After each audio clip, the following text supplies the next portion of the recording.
ఇప్పుడు దాదాపు 5 సంవత్సరాల్లో వాలంటీర్ వచ్చి ప్రతి ఇంటికి సేవ చేస్తున్నారు. ప్రభుత్వ పథకాలు కానీ మిగతా కార్యక్రమాలకి ఫోకల్ పాయింట్గా ఉండి అన్ని విధాలుగా అన్ని కార్యక్రమాలలో పాల్గొని ప్రజలతో మమేకమై ఉన్నారు.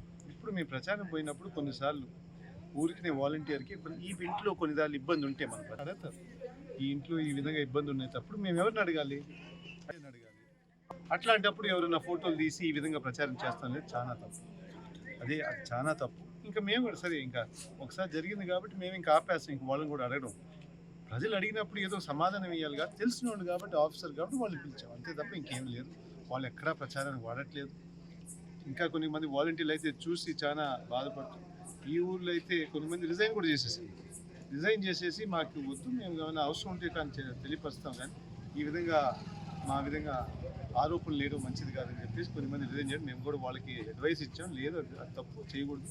ఎందుకంటే ఈ 2 నెలలు కూడా ప్రజలకు సేవ జరగాలి కాబట్టి, పథకాలు ఇంకా పెన్షన్ కూడా రావాలి, ఇన్ని జరగాలి కాబట్టి మీరు ఆ విధంగా మళ్ళీ బ్రేక్ ఇవ్వకండి, ప్రజలు ఇబ్బంది పడతారని చెప్పేసి వాళ్ళు కూడా చేయాలి, తెలియపరుస్తున్నాం, అంతే తప్ప ఇంకేం లేదు.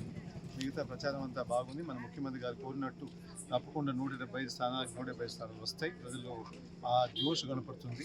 ఇప్పుడు బస్ యాత్ర రాబోతుంది, బస్ యాత్రకే చాలా మంది అని చెప్పేసి మన నాయకుడిని సిద్ధం సభకి ఎవరు మిస్ అయినో చాలా బాధపడుతున్నారు. వాళ్ళు తప్పకుండా ఈసారి మన ముఖ్యమంత్రి గారు వస్తే కనపడాలని చెప్పేసి కోరడం జరుగుతుంది.